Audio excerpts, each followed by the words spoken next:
Hello friends, very good evening to all of you. और आज मैं फिर आपके बीच में हूँ और मैं लेकर आई हूँ आपके लिए क्लास 12th की फ्लेमिंगो बुक के लेसन नंबर 3 डीप वाटर की समरी, इम्पॉर्टेंट क्वेश्चंस और कुछ इम्पॉर्टेंट बातें। तो लेट्स स्टार्ट। विलियम डगलस इसके लेसन के राइटर हैं और वो यहाँ पर ऑटोबायोग्राफिकल स्केच देते हैं अपने लेसन के, अपने एक्सपीरियंसेस के बारे में, अपने लाइफ एक्सपीरियंस के बारे में। और जो मेन थीम है इस लेसन की, that is how we can control over our fears and how important it is.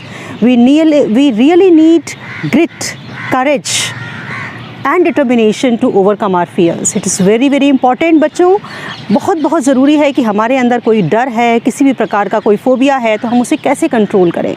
और यहाँ पर विलियम डगलस ने अपना खुद का एक एक्सपीरियंस शेयर किया है और साथ में अपनी स्ट्रगल को भी यहाँ बताया है कि किस तरीके से हम अपने फ़ियर्स को, जो हमारे डिफरेंट फ़ियर्स होते हैं, उनको हम कैसे ओवरकम कर सकते हैं, क्या तरीका हो सकता है उसके लिए। और उसके लिए सबसे इम्पॉर्टेंट है डिटर्मिनेशन।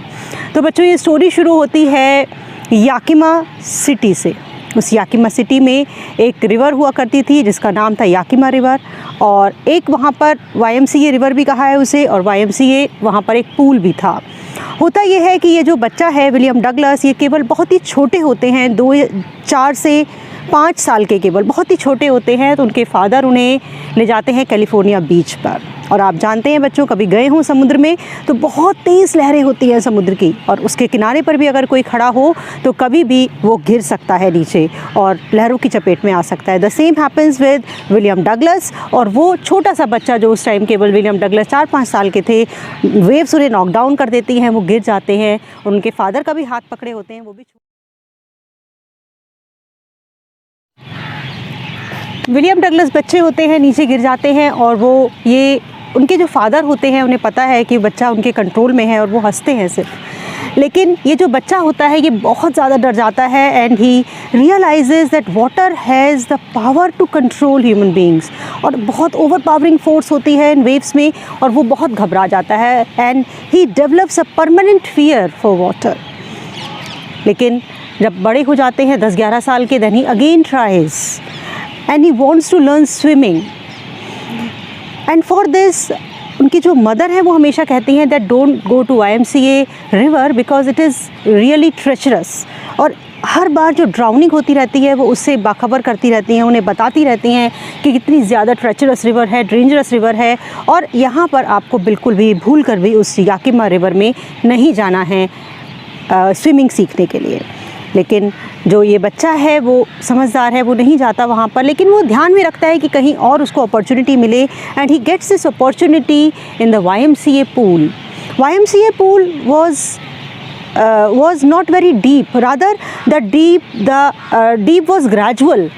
जहाँ पर बिगिनिंग थी पूल की वहाँ पर केवल 3 फीट डीप था, और जहाँ पर बहुत ज़्यादा डीप था वहाँ पर 9 फीट ये पूल जो था डीप था, एंड दिस वाज सेफ़।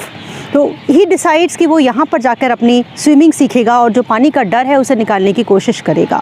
और वो वहाँ पर बच्चों को देख के, साथ के लोगों को देखकर वहाँ सीखना शुरू कर देता है और इमिटेट करता है लोगों को देखकर। इंस्ट्रक्टर्स भी होते हैं वहाँ पर, और अभी शुरुआत ही होती है उसके सीखने की। लेकिन और वो अभी बिगिनिंग ही कर रहा होता है कि एक दिन एक और मिस एडवेंचर उसके साथ हो जाता है।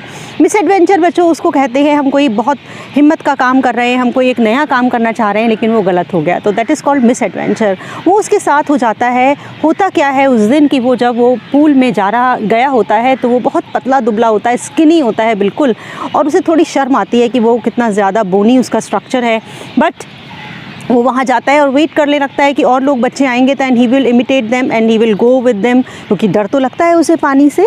उसके बाद वो वहाँ बैठा इंतज़ार कर रहा है, तभी कोई आता है एक और बच्चा जो थोड़ा बड़ा होता है, जिसकी बहुत पावरफुल बिल्ड होती है, और वो उसके साथ मजाक करता है and he asks him how would you like to be ducked, और ये कहकर उसे उछाल देता है पानी में, और वो बहुत दूर पानी के जो स्विमिंग पूल का जो दूसरा एंड होता है उस पर जाके वो गिर पड़ता है। और वहाँ पर वो जब डूबने लगता है, ड्राउनिंग होने लगती है क्योंकि उसे स्विमिंग आती नहीं है। लेकिन उस बच्चे के अंदर, 10-11 साल के बच्चे के अंदर फिर भी एक हिम्मत होती है और वो एक स्ट्रैटेजी प्लान करता है। ये बच्चों स्ट्रैटेजी याद रखिएगा, बहुत ही इंपॉर्टेंट है ये स्ट्रैटेजी। जब आप लोग लेसन का आंसर्स लिखने बैठेंगे तो मल्टीपल चॉइस में भी बहुत ज़्यादा स्ट्रेटजी पूछी जाती है, और शॉर्ट राइटिंग टास्क में, लॉन्ग राइटिंग टास्क में भी आती है। वो स्ट्रेटजी प्लान करता है। उसकी स्ट्रेटजी ये होती है कि वो जब पानी में जब नीचे जाएगा और स्विमिंग पूल के जो प्लेन होगा, जब उसके पैर उससे टकराएंगे तो वहाँ पर वो एक जंप करेगा, और उसका प्लानिंग ये होती है कि वो एक कॉर्क की तरह ऊपर आ जाएगा पानी के ऊपर, और उसके बाद में स्विम करके पूल से बाहर आ जाएगा। This was his planning. लेकिन ये जो वो कोशिश करता है, जब वो नीचे जाता है, आप जानते हैं कि जब वो नीचे डूब रहा है तो ही हैज़ इनहेल्ड वाटर, बहुत सारा पानी उसने सांस के साथ अंदर ले लिया, and he was feeling uncomfortable. उसके लंग्स में पानी आ जाता है, ही वॉज फीलिंग ब्रेथलेस, और वो कोशिश करता है, अपनी स्ट्रैटेजी को फॉलो करने की कोशिश भी करता है, लेकिन वो पूरी नहीं हो पाती। और 3 बार वो कोशिश करता है, ट्राई करता है, और 3 बार उसकी स्ट्रैटेजी फेल हो जाती है। एक बार ऊपर आता है तो केवल उसकी नोज़ तक बाहर आता है, लगभग लिप्स भी आ जाते हैं, but he was not able to come out, और वो फिर से डूबने लगता है। सेकेंड राउंड में वो अगेन ही ट्राइज, और अब की बार केवल उसकी नोज़ तक बाहर आ पाती है, और वो फिर से डूबने लगता है तीसरी बार, और तीसरी बार वो ऊपर नहीं आ पाता। उसकी जो सारे एफ़र्ट्स हैं वो सीज़ हो जाते हैं, and he is not able to come up, और वो उसे ऐसा लगता है कि अब उसके जीवन का जो पर्दा है वो गिर गया, and he will never be able to live again. उसे लगता है कि वो बस मर चुका है, और उस समय उसे बड़ा सुकून हासिल होता है। He feels that he was feeling comfortable. अब सारी की सारी उसकी जो टेंशन है वो रिलीज़ हो जाती है, क्योंकि अब उसे कोई एफर्ट नहीं करना। अब एक तरीके से जो अनकॉन्शियसनेस है वो उसे अपने ग्रिप में लेने लग जाती है। उसके बाद वो बच्चा, जब उसे होश आता है तो वो लोग उसे घेरे हुए हैं और कह रहे हैं कि बच्चा लगभग मर ही गया था, उसे कोई बचा लेता होगा। और उसके बाद फिर वो जब बाहर आता है तो जो लड़के ने उसे फेंका था, गिराया था, पूल में धक्का दिया था, वो कहता है कि मैं तो बस मजाक कर रहा था, और इसी मजाक में उस बच्चे की जान जाने वाली थी। उसके बाद उसके पास ये जो मिस एडवेंचर था, इस मिस एडवेंचर के 2 बड़े ही इम्पैक्ट, बहुत बड़े इम्पैक्ट उसके ऊपर होते हैं, उसकी लाइफ पे। एक इम्पैक्ट तो शॉर्ट टर्म इम्पैक्ट होता है, और वो ये कि जो उसके नीज़ होते हैं वो वॉबली फील करने लगते हैं, उसके स्टमक अपसेट हो जाता है, and whenever he wants to do something उसके हाथ पैर कांपने लग जाते हैं, एंड ही फील्स अनकम्फर्टेबल।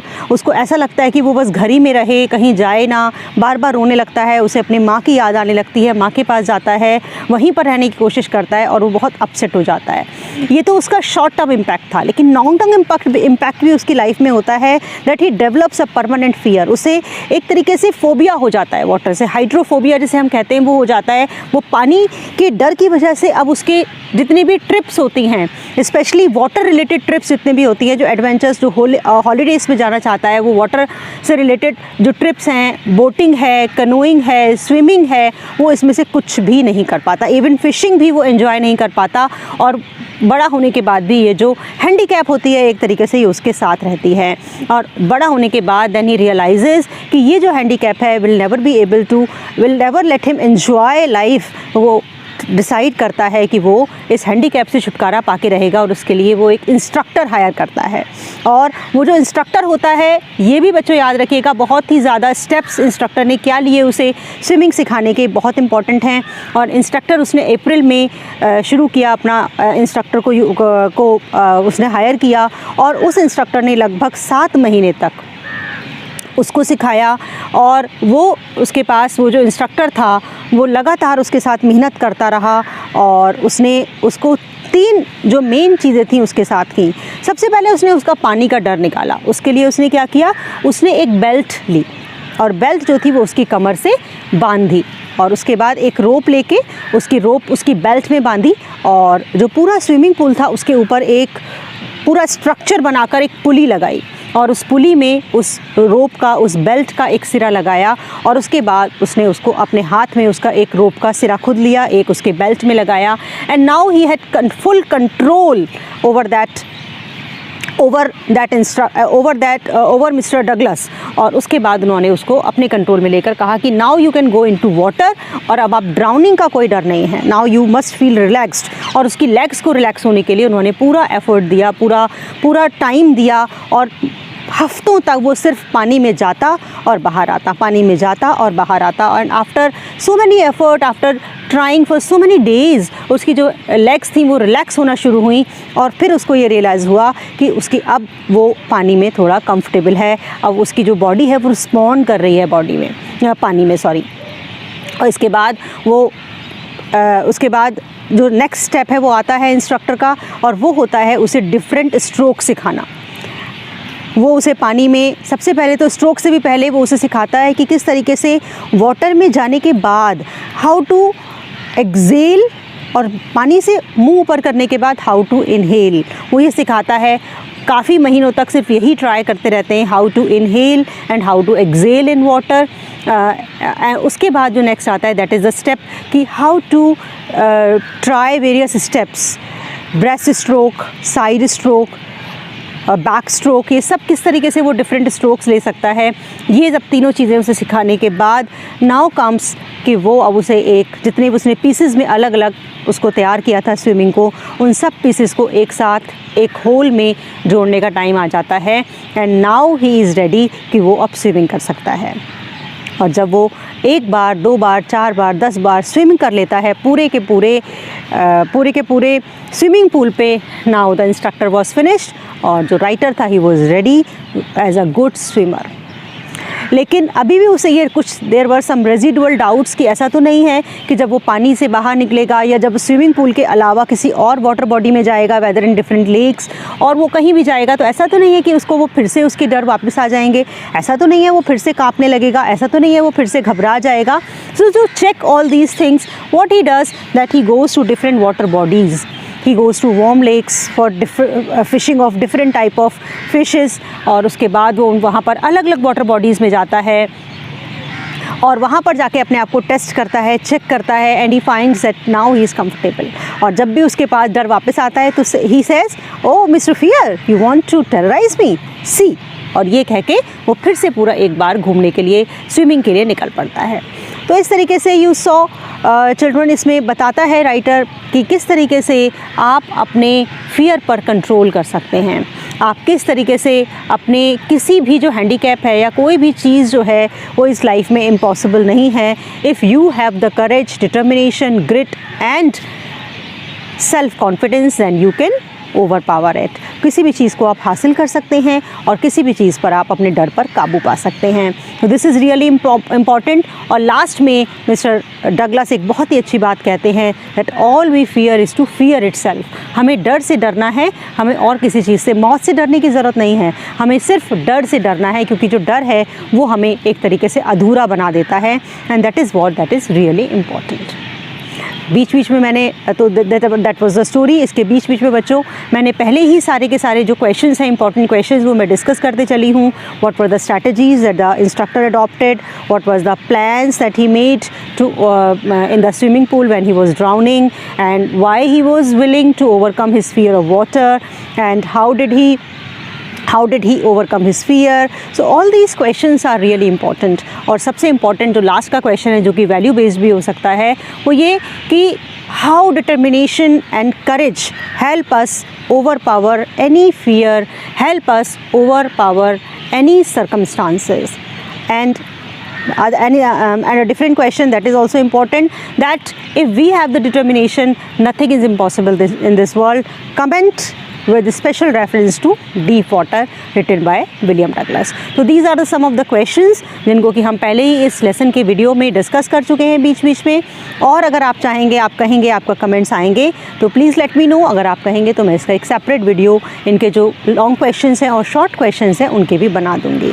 अगर आपको ये वीडियो पसंद आए तो प्लीज़ शेयर कीजिए, लाइक कीजिए और मेरे चैनल को सब्सक्राइब कीजिए। और कमेंट्स में मुझे बताइए कि आप और क्या चाहते हैं, what improvement do you want in my videos, और किन और टॉपिक्स पर आपको वीडियो चाहिए। Thank you very much. All the best for your exams.